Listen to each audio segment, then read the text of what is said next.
Students बात करते हैं इम्पल्स की। इम्पल्स अगर हम इसका मीनिंग देखें स्टूडेंट्स इंग्लिश में, तो हम इम्पल्स जो है वो एक ऐसे रिएक्शन को, या फिर आप कह सकते हैं कि एक ऐसी फोर्स जो कि बहुत सडन और स्ट्रांग होती है, ठीक है। यानी कि बहुत सडन या क्विक रिएक्शन अगर हम देखें किसी चीज का, तो वो हमारे पास क्या कहलाता है, इम्पल्स कहलाता है, ठीक है। सडन रिएक्शन कह सकते हैं या फिर एक्शन कह सकते हैं, मतलब कोई भी आप फोर्स की कोई भी टर्म जो है इसके साथ एसोसिएट कर सकते हैं, ठीक है। अच्छा, अब इम्पल्स का आप फिजिक्स में देखते हैं कि हमारे पास इसका जो है वो क्या कॉन्सेप्ट आ जाते हैं। जैसे कि आपने हमें पिक्चर लेक्चर्स में जो है वो देखा होगा कि हम लोगों ने बात की थी स्टूडेंट्स कि हम लोग जो है मोमेंटम को रिलेट कर रहे थे विद न्यूटन सेकंड लॉ। तो उसमें हमने ये डिस्कस किया था कि अगर एक कार जो है जो कि अपनी मोशन परफॉर्म कर रही है और उसके पास इनिशियल वेलोसिटी जो है वो वी आई है, और कुछ टाइम के बाद जब हम उसके ऊपर कोई फोर्स अप्लाई करते हैं और फोर्स की वजह अप्लाई करने की वजह से वो कार जो है कुछ डिस्टेंस मूव करके एक खास पॉइंट तक रीच करती है और उसकी फाइनल वेलोसिटी जो कैलकुलेट की गई है वो वी एफ है।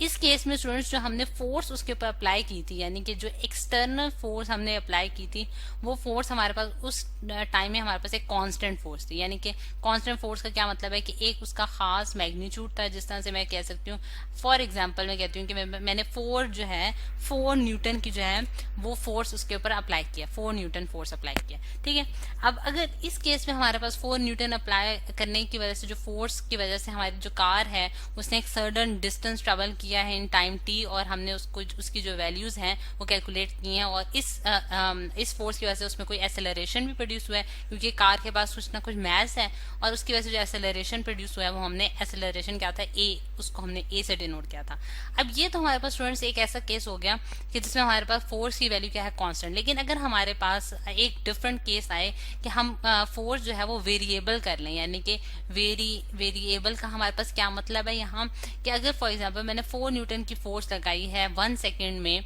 ठीक है, 1 सेकंड में जो मैं वो फोर्स लगाती हूँ वो 4 न्यूटन की लगाती हूँ, और दूसरे सेकंड में अपनी मैं फोर्स के अमाउंट जो है वो उसको इंक्रीज कर देती हूँ, 5 न्यूटन तक पहुंचा देती हूँ, और इसी तरह थर्ड सेकंड में मैंने उसकी अमाउंट जो है वो 10 न्यूटन तक ले गई हूँ। यानी कि इससे मुझे पता चला कि मेरे पास जो फोर्स है वो क्या है, वेरिएबल है, यानी कि उसमें एक वैल्यू जो है वो कांस्टेंट नहीं रह रही, बल्कि वो चेंज हो रही है टाइम के लिहाज से, ठीक है। तो ऐसी फोर्स क्या कहलाएगी, वेरिएबल फोर्स कहलाएगी। अब ये तो हमने कार की एग्जांपल देख ली। इसकी आप एक और एग्जांपल इस तरह से देख सकते हैं कि अगर हम मेरे पास कोई हिल है और हिल के ऊपर मैं एक साइकिल के जरिए जो है वो जो है मूव कर रही हूँ, ठीक है, मेरे पास कोई बाईसाइकिल है और साइकिल के जरिए जो है मैं इसके ऊपर जो है वो चल रही हूँ, तो एक खास किस्म की फोर्स जो है वो इस पीक तक लगेगी मेरे पास। उसके बाद यहाँ जो है जो फोर्स की अमाउंट है वो कुछ ज्यादा हो जाएगी। जैसे कि आप जानते हैं कि जब हम एक हाइट से नीचे की तरफ आते हैं तो एक जो ग्रेविटेशनल पुल होती है वो भी हम पे बहुत ज्यादा एक्ट कर रही होती है, जिसकी वजह से हमारे पास एक्सेलरेशन में क्या आ जाता है, इंक्रीज आ जाता है। तो एक एक्सटर्नल फोर्स, इसका मतलब है कि हमारे पास बढ़ जाती है। तो इससे भी आप देख सकते हैं कि हमारे पास वेरिएबल फोर्स का कॉन्सेप्ट आ जाता है। ये तो मैंने उसकी एक डेली लाइफ की एग्जांपल आपको दी है कि हमारे पास किस तरह से वेरिएबल फोर्सेस जो है वो एग्जिस्ट कर सकती हैं। इसी तरह आप देखें कि अगर हमारे पास एक बॉल जो है, एक बॉलर जो है वो जब बॉल कराता है तो जो बैट्समैन है वो देखता है कि उसको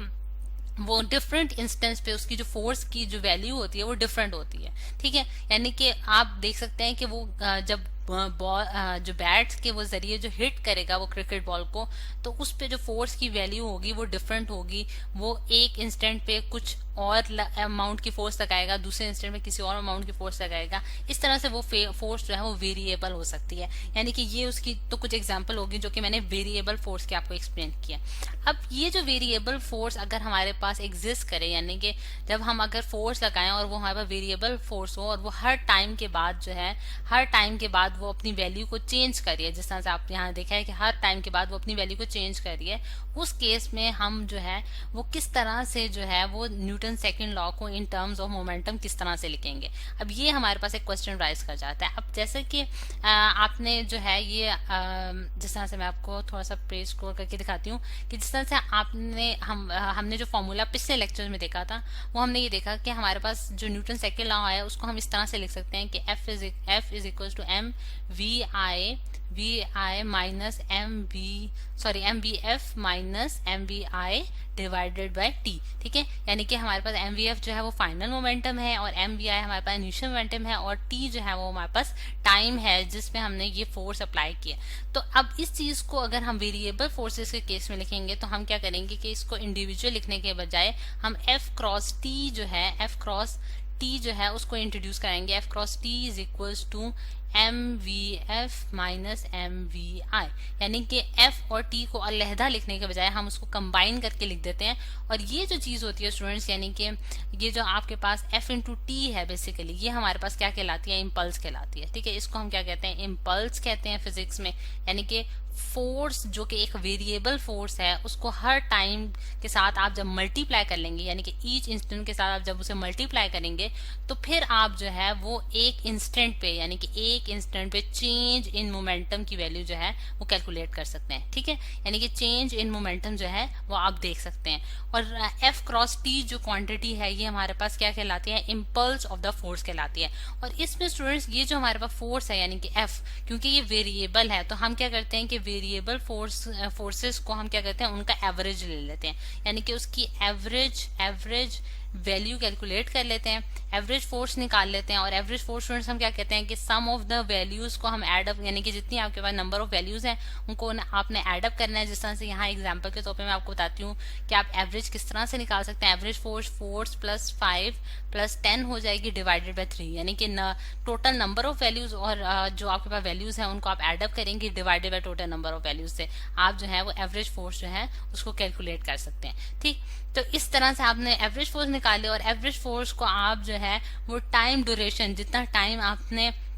लगाया है, मतलब कि जितने टाइम में आपने ये फोर्स अप्लाई की है वो टाइम आप टाइम ड्यूरेशन से आप मल्टीप्लाई कर देंगे तो फिर आप जो है वो इम्पल्स फाइंड आउट कर सकते हैं। और इम्पल्स जो है वो आपको क्या बताएगा कि कितनी जो है वो आपके पास कितनी एक जो आपकी इस कार में थ्रस्ट प्रोड्यूस हुआ है वेरिएबल फोर्स की वजह से, यानी कि जिसे आप कहते हैं कि मोमेंटम उसने जो गेन किया, मोशन जो गेन किया है उसमें जो थ्रस्ट प्रोड्यूस हुआ है वो कितना प्रोड्यूस हुआ है इस टाइम ड्यूरेशन में, और वो हमारे पास क्या कहलाएगी, इम्पल्स कहलाएगी, यानी कि जिसकी वजह से एक सडन रिएक्शन जो है वो टेक प्लेस किया। तो ये है स्टूडेंट्स हमारे पास इम्पल्स का कॉन्सेप्ट फिजिक्स में जो कि आज हमने स्टडी किया।